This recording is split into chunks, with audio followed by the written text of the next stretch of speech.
Welcome to today's discussion on multimedia. Today we will focus our discussion on the applications of multimedia. Before studying anything or before knowing about anything, one important thing which you have to think is what is the application of what you learn. Okay, whether it is artificial intelligence or any other subject like a cyber security, anything else, because you will be spending time on learning it. So you should think what is the application of what you learn, in what way whatever you learn is going to be used for you. Okay, of course, if it is a hobby, that's a different story altogether. Then you can without thinking about it. So here in today's discussion, we'll dwell on the applications of multimedia. In the name itself, you can see that it is multimedia. So media is different, multi is different. So when something is having multiple media, then we call that one as multimedia.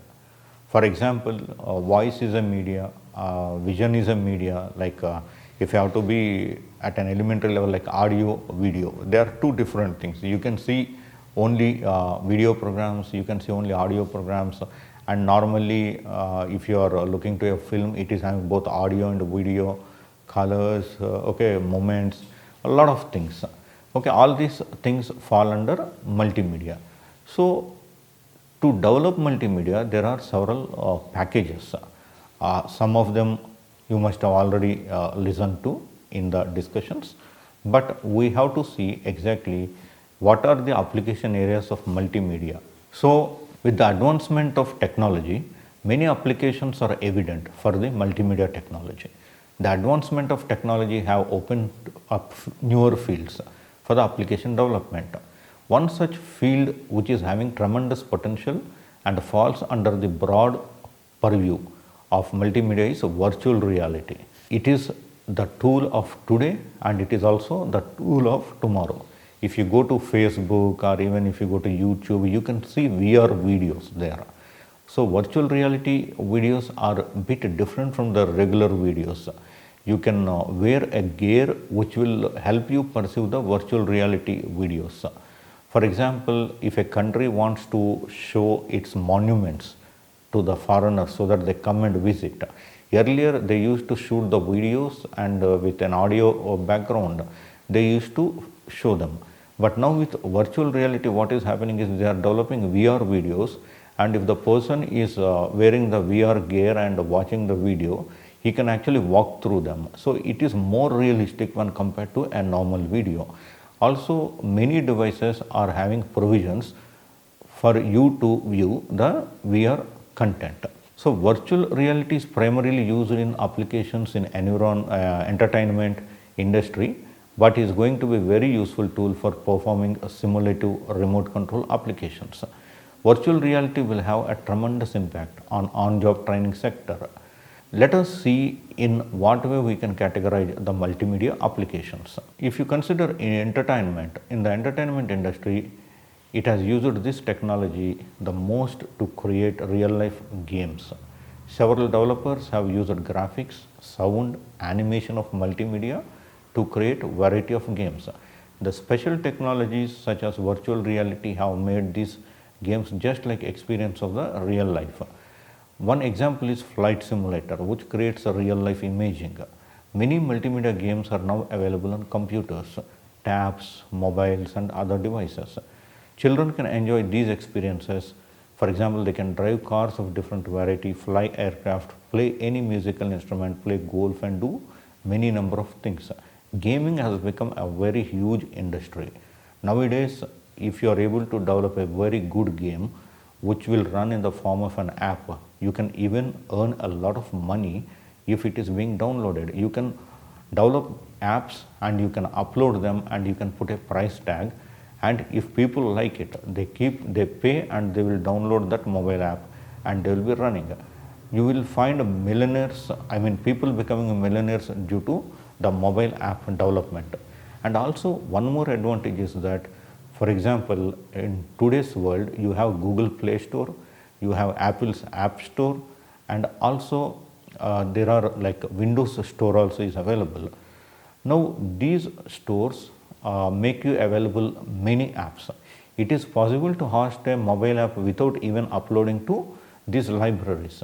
But however, it is bit risky because people, when they try to upload to any of these stores, they do a security check and they will ensure that there are no security issues when the app is downloaded.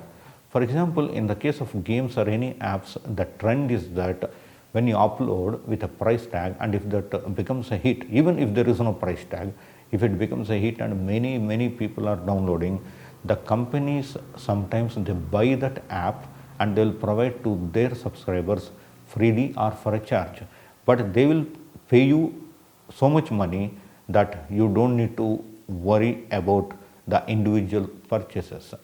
So games are one category where it is possible for you to develop apps and upload, and children, once they like, they keep buying, and gaming has become a very big industry. And many things can be done, because if a child wants to fly an aircraft, he can do it in the form of a game, because he is not allowed to fly an aircraft in real time.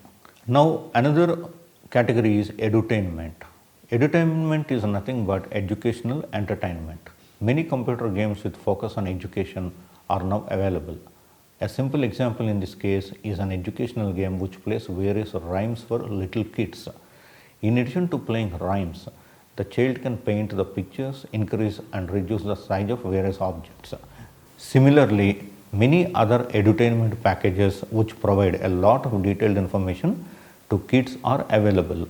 Microsoft has produced many such multimedia based tools such as Sierra, Knowledge Adventure, and many other companies have come up with such edutainment multimedia, which in addition to play provides some sort of learning component.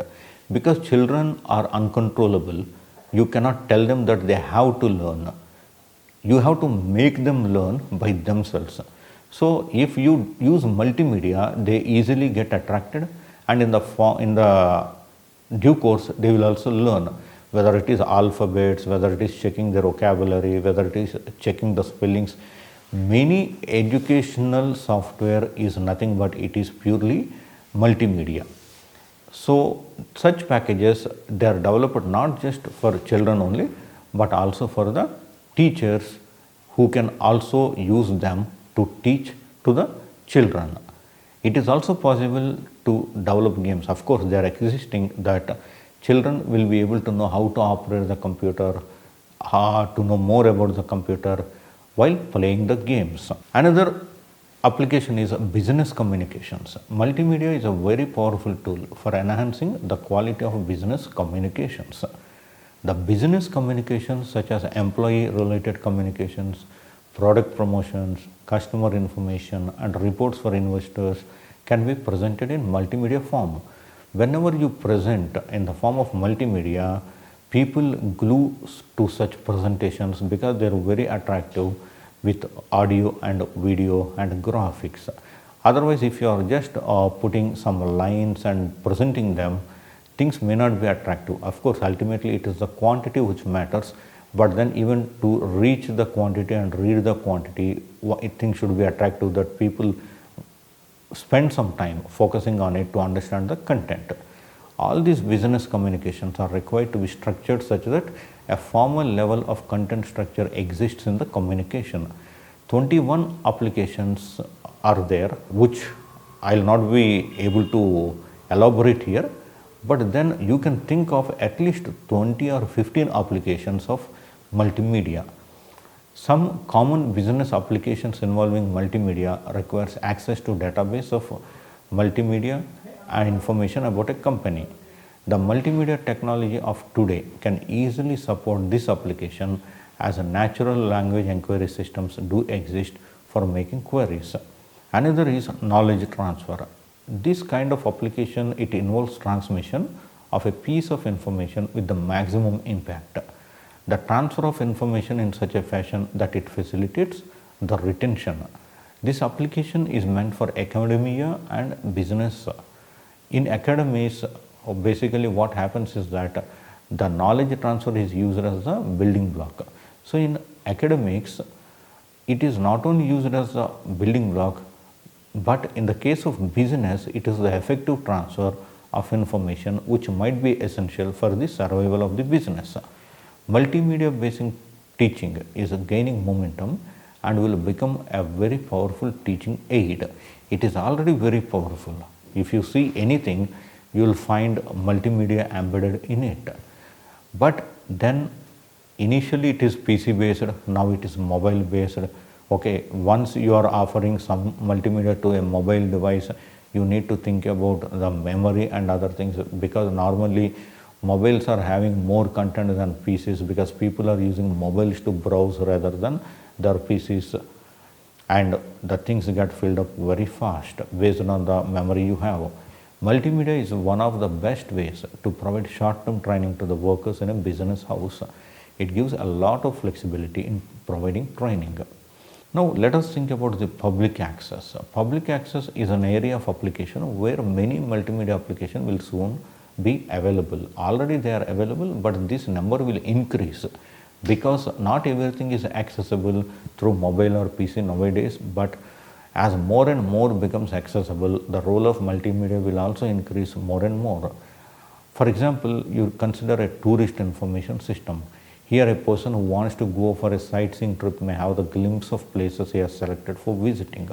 Using multimedia, many such applications can be developed, providing a repository of information.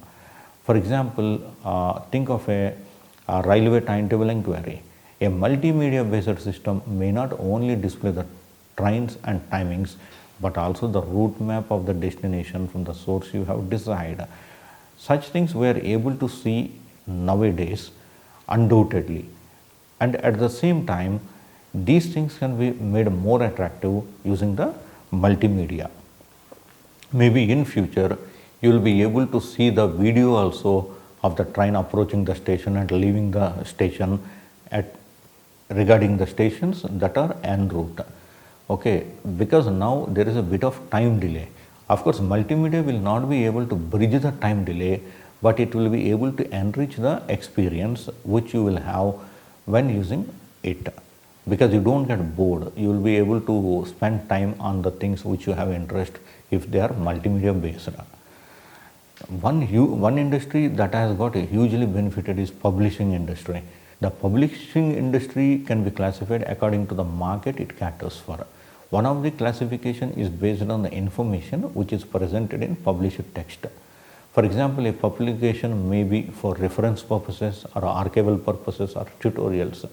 It can also be grouped on the basis of the community for which a particular publication is meant, such as for the family or the school children or professional persons or the academics. The publication media for all the above categories traditionally were printed texts, but however now everything is getting switched to multimedia. If you look at a book, nowadays in many books you also find a DVD or a CD at the back. They say that you will have some supplementary tutorials in the DVD. So they all are multimedia based. In some cases they provide you a QR code.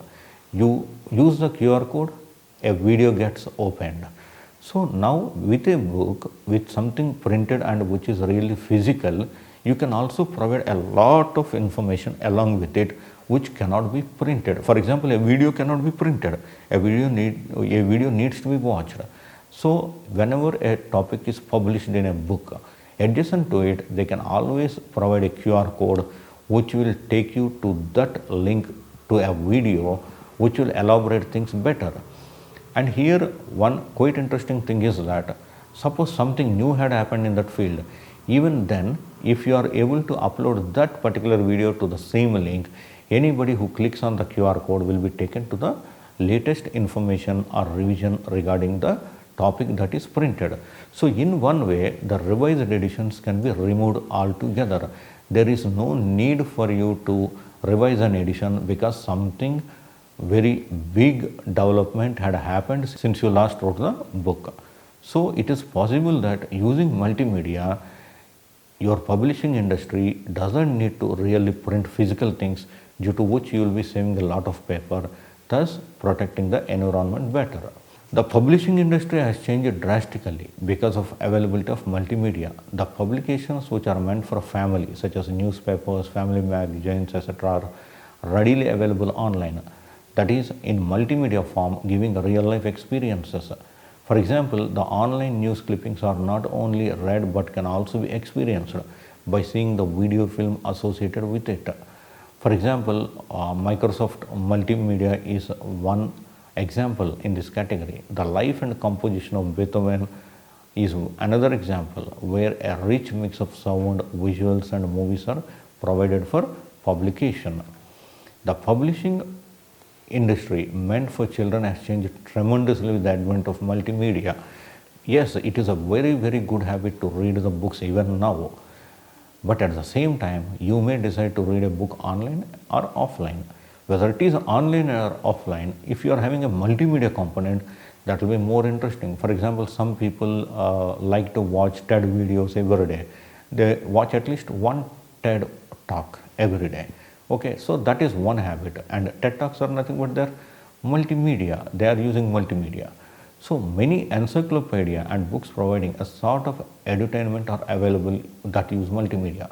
The advantage of using multimedia on these books are evident from the type of media-rich experiences of this DVD or CD-ROM based products provide. For example, an Atlas encyclopedia may not only allow you to pinpoint the location of a particular place in India, but also shows you a roadmap of that particular place showing several historical sites. A dictionary meant for children not only shows the meaning of the words but can also show its characteristics. For example, a tiger may be defined as a wild animal, and along with that, a movie in which a tiger is shown in its natural habitat. So, this will be more interesting and it will get planted in the minds or brains of the children. There are many things which not just by reading but due to multimedia they will get implanted in the brain, and it will be very useful for children for learning purposes. So these kind of media rich experiences are much more entertaining and they provide better learning experience or environment for the children. So we believe that for increasing general awareness of a child, multimedia is the best tool available to us today. However, still the reading habits, listening habits, paying attention are the capabilities on which the education will rely upon.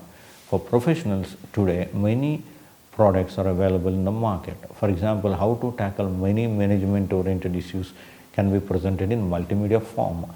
Professionals, however, can use multimedia technology for online video conferencing, online document editing, and many similar functions.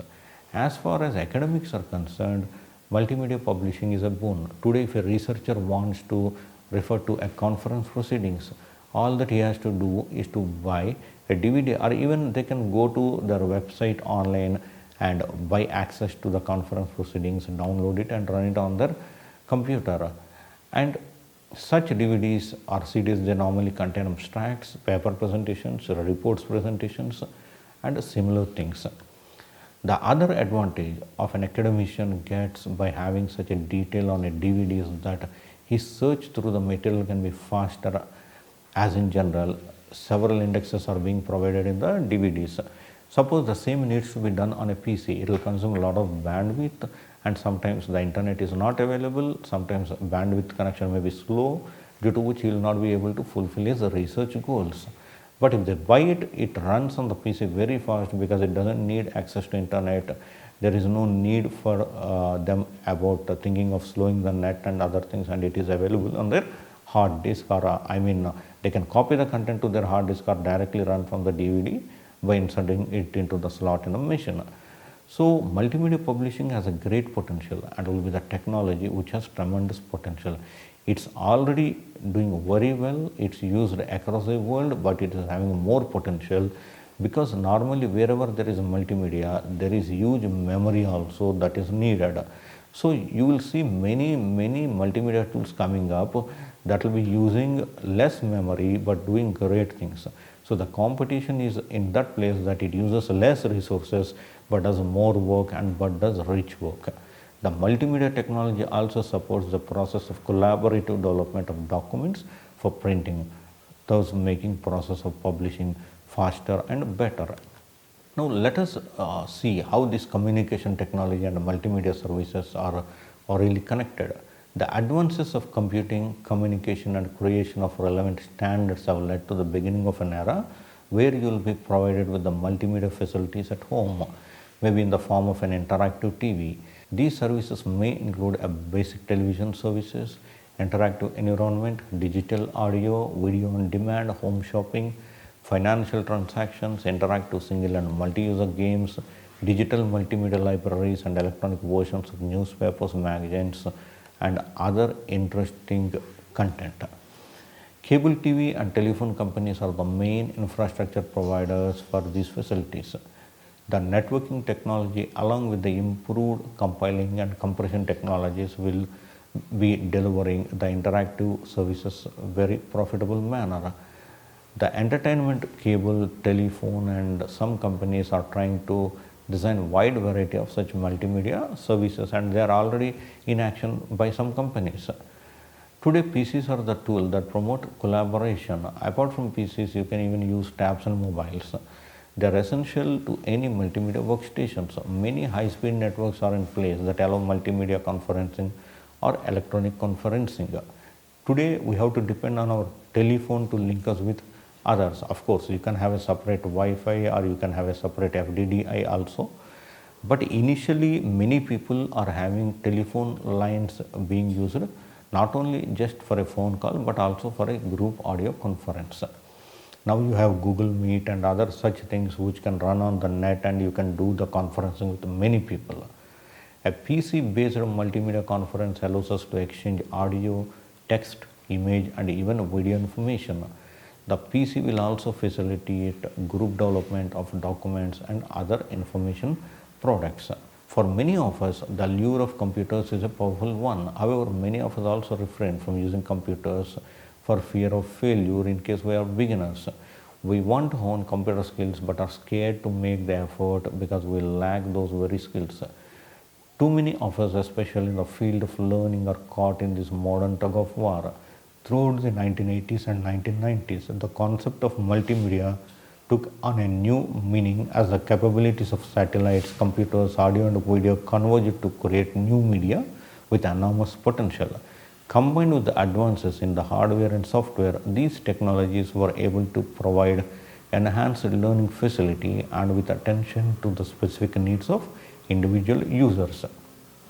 A primary application of the interactive multimedia for instruction is in an instructional situation where the learner is given control so that he may review the material at his or her own pace and keeping with his or her own individual interests and needs and cognitive processes.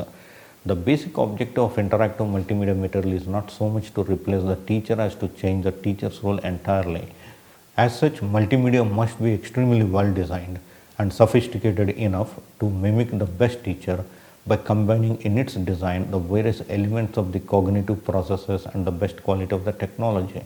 With today's multimedia courseware, once a program has been designed and built in with the appropriate responses, it should be flexible and permit change and alteration.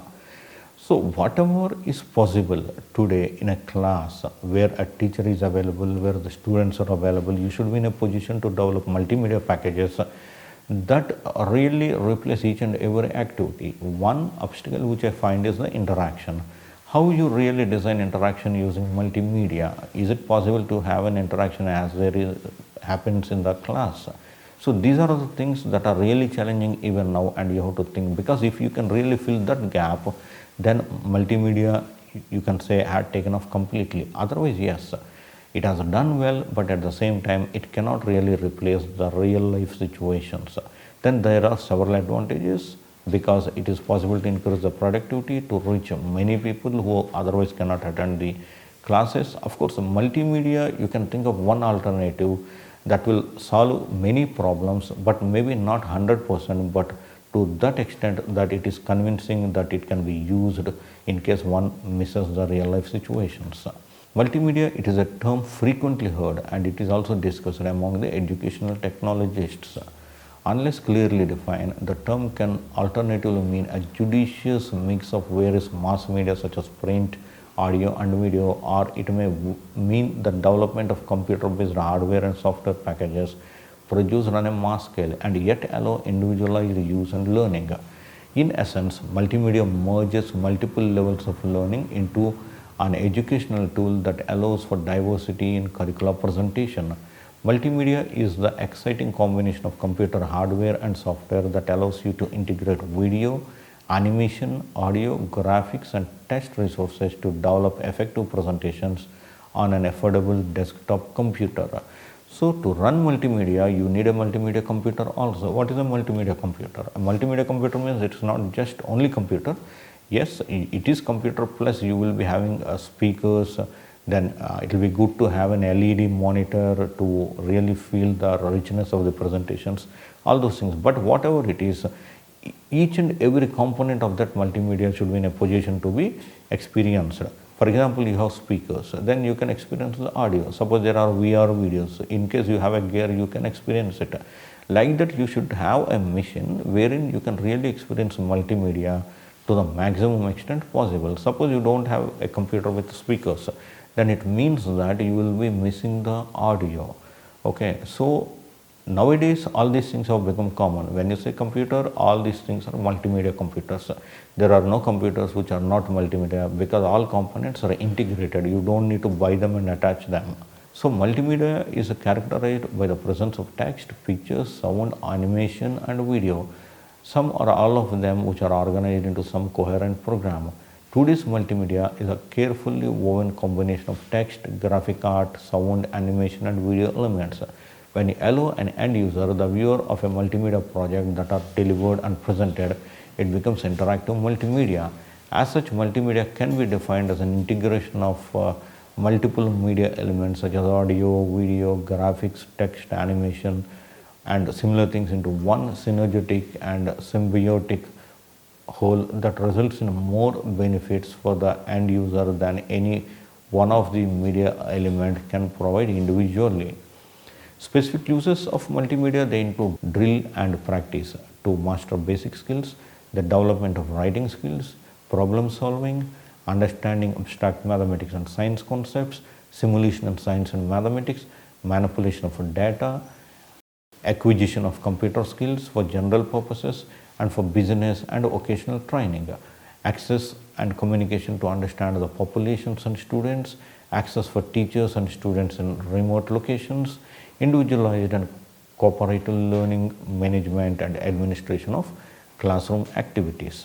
So there are many applications of multimedia. You can try to find many more applications which are not covered in the class.